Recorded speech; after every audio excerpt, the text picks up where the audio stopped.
Bună, dragilor, și bine ați venit la o nouă filmare. De această dată vă invit la o citire generală, în cadrul căreia vreau să vedem încotro se îndreaptă situația în care vă aflați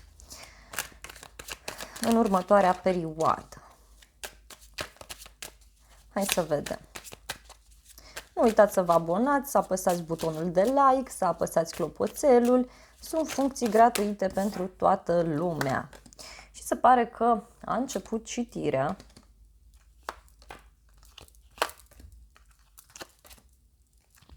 Ok.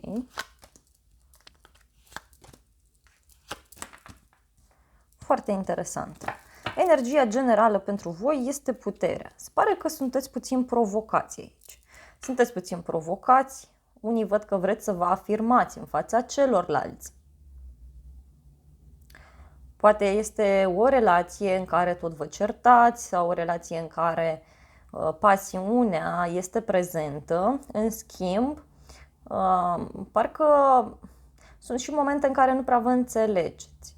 Parcă unii dintre voi vreți să vă simțiți apreciați la locul de muncă, vreți să vă simțiți bine. Roata destinului vine aici, dragilor, și vă pune într-o poziție foarte înaltă, foarte frumoasă. Sunteți persoane importante, da, pentru ceilalți. Hai să vedem situația. Situația în care te afli este una de nou început. Vrei să faci un lucru nebunesc, vrei să te afirmi, vrei să cunoști mai multe lucruri despre viață, vrei să ai un nou loc de muncă. Pentru alții e vorba de o nouă relație pe care o dorești sau chiar un copil. Pentru cei care știți că se poate și pentru cei care vă doriți. Vrei foarte mult să te afirmi, vrei foarte mult să iei lucrurile de la capăt. Unii poate vreți să plecați singuri undeva anume, vreți să vă relaxați, vreți să vă simțiți bine și văd aici că aveți foarte mult ajutor din partea unui bărbat care are o situație foarte bună financiară. Poate să fie o persoană care apare în viața voastră în următoarea perioadă pentru cei care sunteți singuri sau poate să fie cineva care vă susține această nebunie. Pentru unii este vorba de faptul că vreți să investiți în ceva anume, vreți să investiți niște bani, da? Poate e vorba de un nou loc de muncă. În prezent văd că nu vezi lucrurile foarte clar. În prezent nu prea știi foarte bine cum stau lucrurile. Însă văd că te afli într-o poziție foarte bună, așa cum am spus. Îi poți ghida pe ceilalți, îi poți ajuta. De asemenea, văd aici că sunteți persoane foarte cunoscute în societatea din care faceți parte. În bloc, în cartier, în oraș, la locul de muncă. Sunteți o persoană foarte, foarte cunoscută. Însă văd aici că unii poate aveți legătură cu internetul sau vă doriți foarte mult o călătorie. Poate o călătorie în străinătate, unii poate vreți să vă cumpărați o aparatură, deci un telefon sau ceva ce ține de zona tehnologiei.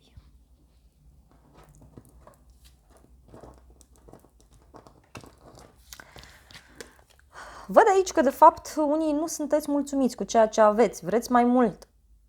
Vă doriți ceva diferit, pur și simplu nu se întâmplă lucruri rele în viața voastră pentru cei mai mulți. În schimb, ceea ce vi se oferă nu vi se pare ok.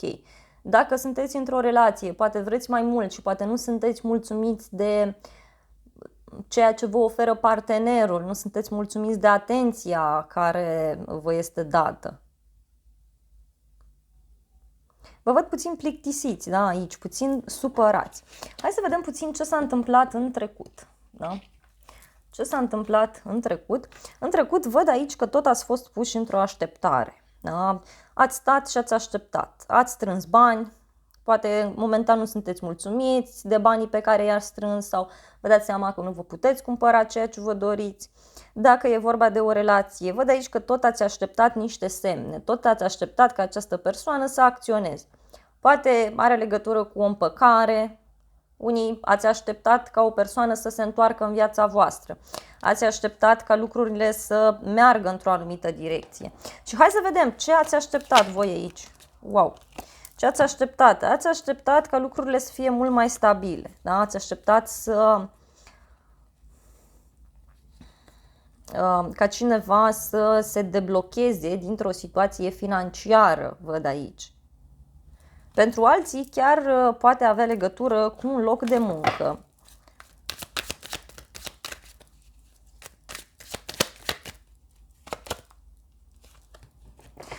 Văd aici că ați avut victorii. Ați avut victorii, dar de care, nu știu, parcă nu ați fost mândri sau nu v-au plăcut la fel de mult. O victorie s-a lăsat așteptată, văd aici. Hai să vedem totuși ce vi se oferă și nu acceptați voi. Ceva vi se oferă. Dar ce vi se oferă? Nu vă place că, totuși, pentru unii văd că persistă această așteptare sau voi încă ați rămas cu gândul în trecut. Ați rămas cu gândul în trecut la cineva, ați rămas cu gândul în trecut la un loc de muncă, la o situație foarte bună. Și parcă vă este teamă, da? Vă este teamă să renunțați sau vă este teamă să nu rămâneți singuri. Hai să vedem în viitorul apropiat. Da? Următorul eveniment care se întâmplă în viața voastră are legătură cu niște cursuri pe care vreți să le faceți sau are legătură cu niște studii noi, deci studiați ceva nou. Pentru alții văd un nou mod de a face bani sau faptul că începeți să avansați, ori la locul de muncă, ori pur și simplu relația în care sunteți începe să se mai stabilizeze. Dacă sunteți singuri și vreți să cunoașteți pe cineva, văd aici că va trebui să învățați niște lucruri, da? Va trebui să studiați ceva. Văd că o să vă găsiți o pasiune în viitorul apropiat, o pasiune care ține de ideea aceasta de a studia ceva, de a cerceta ceva în profunzime.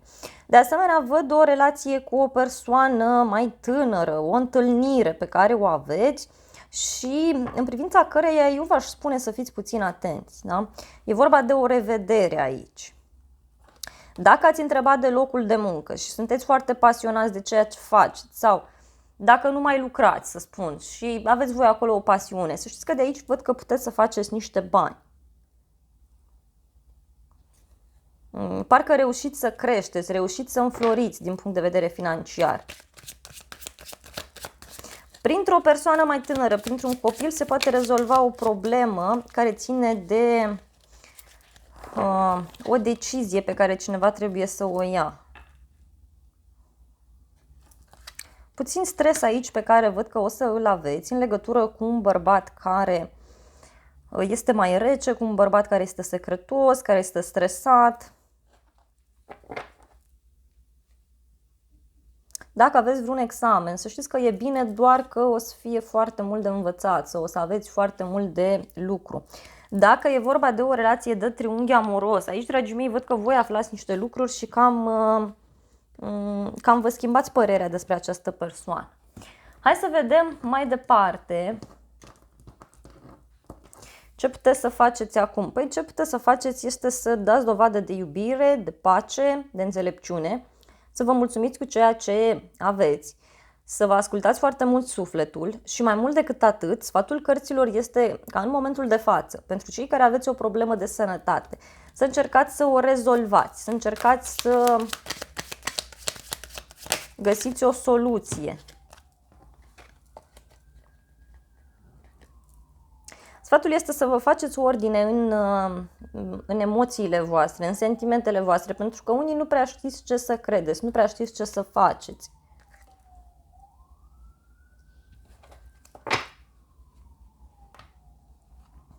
Poate ar fi bine să priviți lucrurile și dintr-o altă perspectivă. Da? Ar trebui să vă bucurați de viață cu sufletul, cu inima. Apoi, hai să vedem mai departe. Avem 6 de bâte. Mai departe, văd aici că ceilalți vă consideră o persoană victorioasă. Ceilalți vă respectă foarte mult, vă consideră ca fiind o persoană în care pot avea încredere. Sunteți foarte apreciați, văd aici.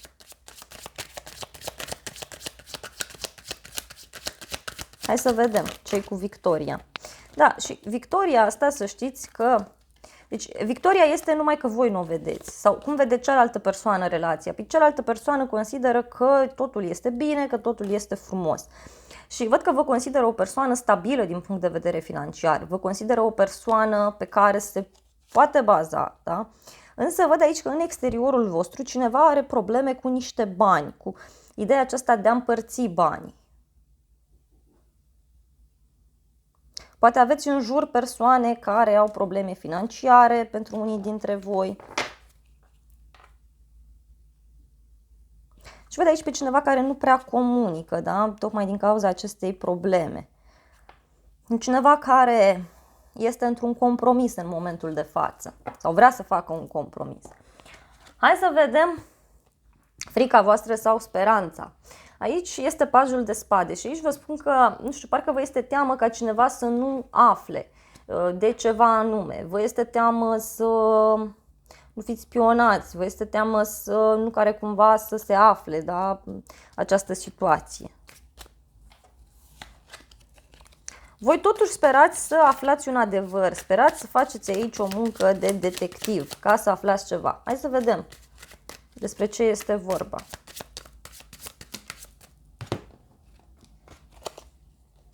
Bun, are legătură cu o veste pe care văd aici că o să o primiți.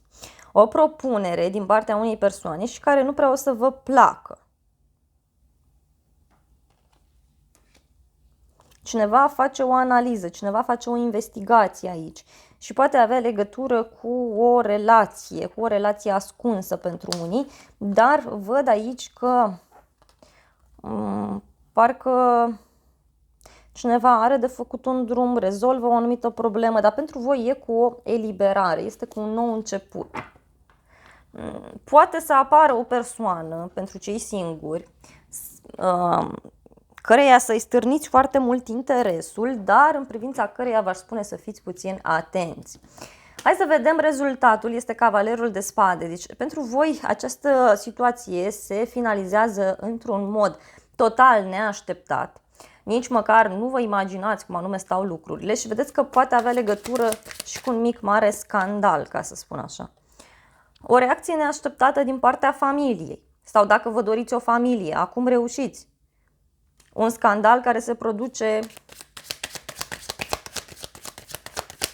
într-un grup de oameni din care faceți voi parte.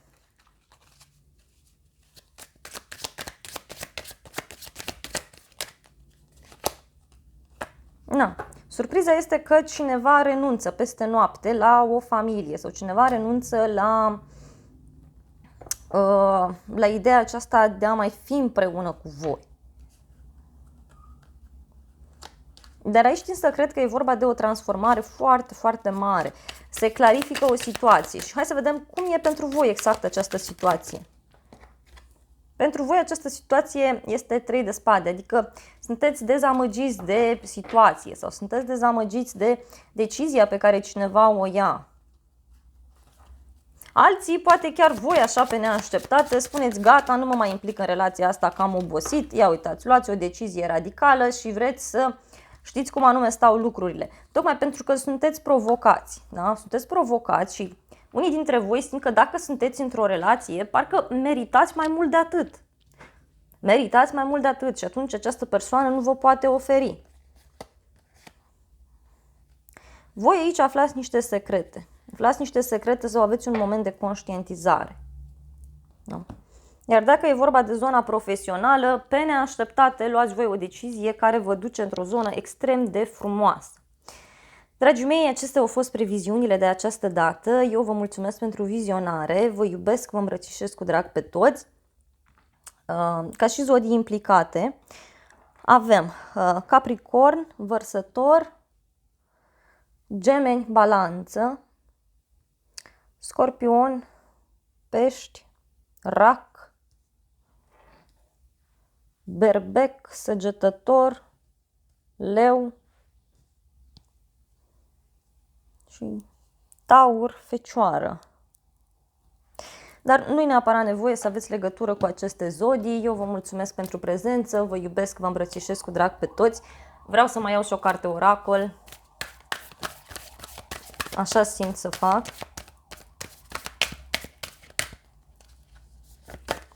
Mesajul pentru voi este să vă găsiți un echilibru, dragilor, să găsiți un echilibru în interiorul vostru. Și asta o puteți face doar prin moment de pauză. Deci un moment de pauză, un moment în care să stați voi cu voi, să vă bucurați. V-ar prinde bine dacă ați putea să stați într-un loc lângă o apă. Foarte mult v-ar ajuta. Ca să vă găsiți echilibru pe drumul vostru. Eu vă îmbrățișez încă o dată și vă doresc o zi sau o seară cât mai frumoasă și vă invit la încă o altă citire dacă vreți să mai vizionați.